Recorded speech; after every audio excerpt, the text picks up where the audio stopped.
فقد كذبوا بالحق لما جاءهم، بے شک انہوں نے جھٹلایا حق کو جب کہ ان کے پاس آ گیا۔ کون؟ نبی صلی اللہ علیہ وسلم اور قرآن۔ وبالحق انزلناہ وبالحق نزل، قرآن کو ہم نے پرپسفل نازل کیا مقصد کے تحت، اور یہ حق کے ساتھ اترا۔ حق کہتے ہیں پرپسفل، با مقصد، سچی، ہر یہ ایک چیز اس ترجمے میں فال کرتی ہے۔ فسوف یأتیہم انباء ما کانوا بہ یستہزئون، تو ان قریب ان کے پاس جو خبریں ہیں نا اگلے انبیاء کے بارے میں وہ آئی تھی، جس کا وہ مذاق کیا کرتے تھے، وہ آ جائے گی۔ یعنی جس طرح قرآن میں یہ دھمکیاں ہیں کہ رسولوں کا انکار کرنے پر اللہ کا عذاب آتا ہے نا، تو یہ بھی ایک رسول ہے، انہوں نے بھی دعوت کی ہے اپنی امت کے آگے، اور امت میں سے اکثریت نے قبول نہیں کی، تو ان پہ بھی وہ عذاب آنے والا ہے جو اگلی امتوں پر آیا، لیکن اس دفعہ ذرا عذاب کی شکل ڈیفرنٹ تھی۔ اگلے انبیاء کی امتوں کو اللہ تعالیٰ نے ہلاک کیا معجزات غیبی طور پر، چنگھاڑ کے ذریعے، سمندر میں ڈبو کے، پتھروں کی بارش کر کے، زمین شک ہو گئی، اس کے اندر دفن ہو گئے، یہ مختلف عذاب کی شکلیں آئیں۔ نبی صلی اللہ علیہ وآلہ وسلم کے کیس میں عذاب کی شکل ڈیفرنٹ ہے، وہ ہے قتال۔ وہ سورہ توبہ میں آیا کہ اللہ تعالیٰ اے مسلمانوں تمہارے ہاتھوں سے انہیں عذاب دے گا۔ ہمارے نبی علیہ السلام کی دو خصوصیات ہیں جو باقی انبیاء سے ممتاز ہیں۔ اگلے انبیاء کو اللہ نے دعوی نبوت کے لیے جو معجزات دیے تھے وہ فزیکل فینومینا آف نیچر کو توڑنے والے تھے۔ حضرت عیسیٰ موسیٰ علیہ السلام کے معجزات، عیسیٰ علیہ السلام مردوں کو زندہ کر دیتے، اندھوں کو شفا دے دیتے اللہ کے اذن سے، موسیٰ علیہ السلام لاٹھی پھینکتے اژدہا بن جاتا۔ اس طرح کا کوئی معجزہ ہمارے نبی علیہ السلام کے کیس میں دعوی نبوت والا نہیں ہے۔ ویسے معجزات بہت ہیں بخاری مسلم میں، لیکن تو مسلمانوں کے ساتھ ہوئے نا، کہ غزوہ صلح حدیبیہ کے موقع پر پانی کم پڑ گیا تو حضور علیہ السلام نے اپنی مبارک انگلیاں داخل کی، چشمے جاری ہوئے۔ یہ آپ نے کر کے کافروں کو تو نہیں کہا کہ دیکھو میرے ہاتھوں سے چشمے جاری ہو رہے ہیں تو ایمان لاؤ مجھ پہ۔ الٹا کافروں نے جو معجزات ڈیمانڈ کیے وہ سورہ بنی اسرائیل میں 9 معجزات ہیں۔ اس کے لیے ایک باغ ہو جس میں نہریں رواں ہو جائیں، یہ ہمارے سامنے آسمان پہ چڑھے، اور اس کے چڑھنے کو بھی نہیں مانیں گے، ہمارے سامنے اوپر سے کتاب لے کے ایسے اترے اور اسے ہم چھوئیں اپنے ہاتھوں سے، پھر ہم مان لیں گے تم اللہ کے رسول ہو۔ 9 معجزات ہیں۔ اس کے اینڈ پہ اللہ نے فرمایا تم فرماؤ میں تو بشر ہوں، رسول ہوں، معجزات اللہ کے پاس ہے۔ نبی علیہ السلام کا دعوت نبوت والا معجزہ اس طرح کا نہیں تھا جس طرح اگلے انبیاء کے تھے۔ آپ کا دعوت والا معجزہ قرآن ہے، چونکہ آپ کی نبوت قیامت تک کے لیے تھی، اس لیے آپ کو معجزہ بھی ایسا ہونا چاہیے تھا جو قیامت تک کے لیے ہوتا۔ ورنہ حضور اگر فزیکلی کو معجزہ کر کے دکھائیں تو آج اگر ہم کہیں گے ہمارے نبی علیہ السلام نے مردوں کو زندہ کیا تو کافر کہیں گے دکھاؤ ویڈیو، دکھا سکتے ہیں؟ تو نبوت تو قیامت تک کے لیے۔ جب ہم یہ کلیم کرتے ہیں ہمارے نبی کا معجزہ قرآن ہے، اور یہ سورۃ العنکبوت میں آیات موجود ہیں کہ یہ معجزہ ہے، نبی تم سے مانگتے ہیں کہ تم پہ کوئی معجزہ نازل نہیں ہوا تو فرماؤ کہ کیا تمہارے لیے کافی نہیں ہے کہ یہ قرآن کی آیات تم پہ صبح و شام تلاوت کی جاتی ہیں؟ اس نبی کا معجزہ یہ قرآن ہے۔ اس صورت کا بھی مرکزی ٹاپک بار بار یہی ہے کہ کافر اعتراض کریں گے اس نبی کو معجزہ کیوں نہیں دیا گیا، اور عام لوگ جب پڑھتے ہیں وہ کہتے ہیں ہمارے نبی کو تو اتنے معجزے دیے گئے تھے، تو یہ کافر کیوں پھر پوچھتے ہیں؟ وہ دعوے نبوت والا معجزہ پوچھتے تھے، وہ واقعی کوئی نہیں دیا گیا۔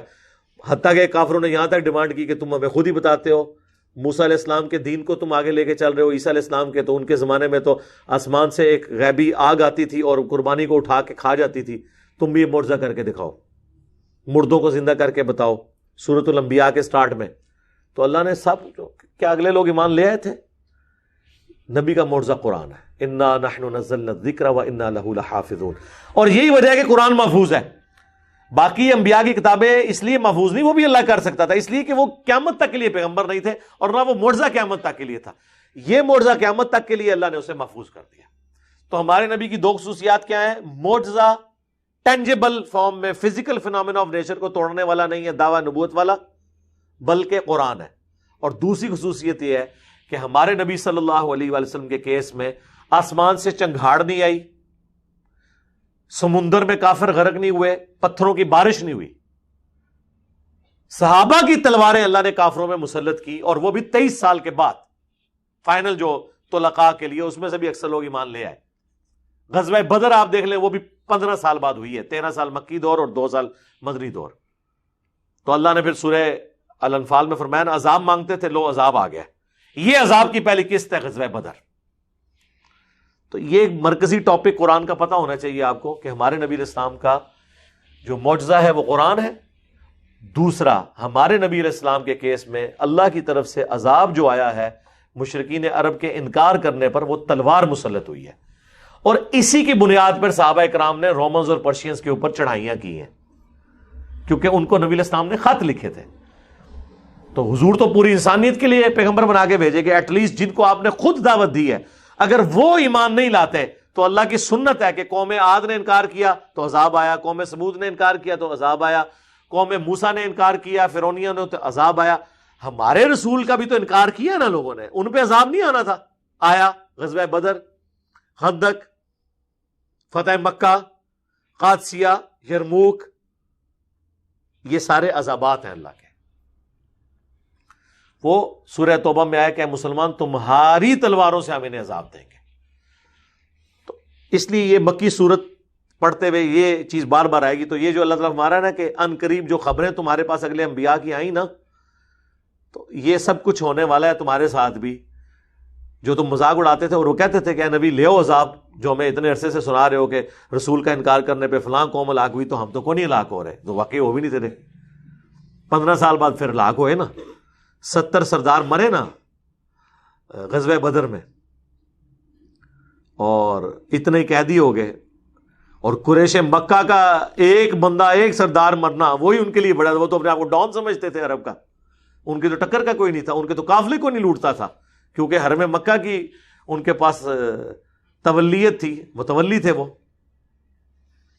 انہوں نے کہاں سوچا تھا کہ ہم میں ایک شخص پیدا ہوگا اور اس طریقے سے ہمیں چیلنج کر دے گا. تو یہ اللہ تعالیٰ کی غیبی مدد تھی نبی علیہ السلام کے ساتھ. بہرحال ایک بڑی حیران کن بات ہے جو میں اکثر سوچتا ہوں، اس میں بھی آگے آیت آ جائے گی، کتب علی نفسہ الرحمہ، اللہ نے اپنے اوپر لازم کر لیا کہ ہر حال میں رحم کرے گا. بخاری مسلم دونوں میں حدیث ہے کہ اللہ نے مخلوقات کی پیدائش سے پہلے اپنے پاس عرش پہ یہ عبارت لکھ لی تھی کہ میری رحمت میرے غضب پہ سبقت لے جائے گی. یہ حیران کن بات ہے کہ مکی قرآن دھمکیوں سے بھرا ہوا ہے. یہاں پہ بھی دیکھ لیں اللہ طرف ہمارا ہے کہ تم مذاق اڑاتے ہو نا ہمارے پیغمبر کا، ان قریب تمہیں وہ عذاب آ لے گا. لیکن اس بڑے لیول کا عذاب نہیں آیا مشرکین عرب کے اوپر. اولین مخاطب تو وہ تھے نا، جنگوں میں مارے گئے. فتح مکہ بڑا عذاب آنا تھا فتح مکہ کے دن، جب 10,000 کا لشکر حضور علیہ السلام لے کے مکے میں داخل ہوئے. اس دن تو سب کی لاشیں اٹھنی تھی وہاں سے، کیونکہ وہ آخری دن تھا. ٹھیک ہے، وہاں حضور نے آگے معاف کر دیا. اب حضور نے یہ بھی نہیں دیکھا کہ پورا قرآن دھمکیوں پہ کھڑا ہے. ٹھیک ہے، وہاں پہ اللہ نے ایک اور آخری جسے کہتے ہیں آپشن رکھ دیا کہ 4 مہینے کا ٹائم ہے، یا تو اسلام قبول کر لو سورہ توبہ کے سٹارٹ میں، یا جزیرہ نما عرب چھوڑ کے چلے جاؤ، یا پھر تمہیں قتل کیا جائے گا عذاب استحصال. اس موقع پر پھر زیادہ تر نے اسلام قبول کر لیا. اکا دکا لوگ عرب کی سرزمین سے چلے گئے، کچھ بھاگے، ان کو بھی ان کے ساتھی پکڑ کے لے آئے. صفوان کو پتہ ہے نا آپ کو، سمندر کے کنارے سے پکڑ کے لے آئے تھے، مسلمان ہو گیا. اکرمہ بن ابی جہل وہ بھاگ گیا. اور سمندری سفر میں جب طوفان آیا، سنن نسائی میں حدیث ہے، وہاں پہ کافر بھی اللہ کو پکارنا شروع ہو گئے. انہوں نے کہا کہ یہاں پہ اپنے بتوں کو کیوں نہیں پکار رہے؟ انہوں نے کہا ادھر بت کام نہیں آتے. ہاں، بت یا بزرگ بوئنگ 747 تو نہیں اڑا سکتے نا، تو پائلٹ ہی اڑائے گا نا. ان کا ادھر تو اللہ ہی بچا سکتا ہے، کیونکہ سمندر اللہ کے اختیار میں ہے. بھنور میں پھنسا ہوا جہاز، جہنم میں جاتے جاتے اکرمہ ابن ابی جہل جنت میں پہنچ گیا. باپ امت کا فرعون ہے اور بیٹا رضی اللہ تعالیٰ عنہ ہے. صرف بمشکل ان کی پھر بعد کی 4 سال کی زندگی، 13 ہجری میں جنگ یرموک میں شہید ہو گئے حضرت اکرمہ. فتح مکہ میں مسلمان ہوئے، اور وہ بھی فوراً نہیں. یہ ان 4 بندوں میں سے تھے جو ابو داؤد میں سنن نسائی میں آتا ہے کہ غلاف کعبہ میں بھی چھپے ہونا. حضور نے کہا کعبہ حرم ہے، لیکن ان 4 بندوں کے لیے حرمت اٹھ گئی. یہ اتنے بڑے اسلام کے دشمن ہیں، ان کو کعبے میں بھی، غلاف کعبہ کے اندر بھی نہ تلوار مار کے قتل کر دینا ہے. یہ اس میں بھاگ گیا. بھنور میں جب کشتی پھنسی سب لوگ پکار رہے ہیں اللہ کو, انہوں نے کہا یا اللہ تو مجھے ایک بار بچا لے, تیرے نبی کے ہاتھوں میں ہاتھ دوں گا. واپس آئے, ریکویسٹ کی, حضور نے قبول کر لیا. پورا قرآن دھمکی سے بھرا پڑا ہے. اینڈ رزلٹ یہ ہوا ہے ایک ایک کر کے سب اسلام میں داخل ہو گئے. وہ دھمکیاں قرآن میں لکھی رہ گئی ہیں. باقی جو ایکسٹریمسٹ تھے وہ تو جنگوں میں مارے گئے نا, ادروائز تو اصل جو فیصلے کا ایام اللہ بننا تھا نا وہ فتح مکہ کا دن تھا 8 ہجری میں, جب 10,000 کا لشکر ہے تو مکے والوں کا کچومر نہیں نکلنا تھا, جنہوں نے ان کو نکلنے میں مجبور کیا, جنہوں نے ان کی اولادوں کو قتل کیا, ان کے ماں باپ کو قتل کیا, ان کی جائیدادیں لوٹ لی اور ان کو یہاں سے نکلنے مجبور کیا صحابہ کرام کو. وہ تو بدلہ اتارنے کا دن تھا. اس دن تو پھر نبی علیہ السلام نے وہی آیت تلاوت کی سورہ یوسف کی, لا تثریب علیکم اليوم, آج تم پہ کوئی گرفت نہیں ہے. یہ آپشن ہے, قبول کر لو. اب بھی اگر کلمہ پڑھنا ہے تو پڑھ لو, یا تلوار سے بچنا چاہتے ہو تو ہم سے جنگ نہ کرو, عرب کی سرزمین چھوڑ کے چلے جاؤ. اگر یہاں پر رہو گے تو پھر قتل کیے جاؤ گے, عذاب استحصال تمہارے اوپر آ جائے گا. ابو سفیان نے بھی کلمہ پڑھ لیا, حضرت معاویہ نے بھی کلمہ پڑھ لیا, باقی لوگوں نے بھی کلمہ پڑھ لیا. تو الٹیمیٹلی یہ اللہ کی رحمت ہی غالب ہوئی ہے.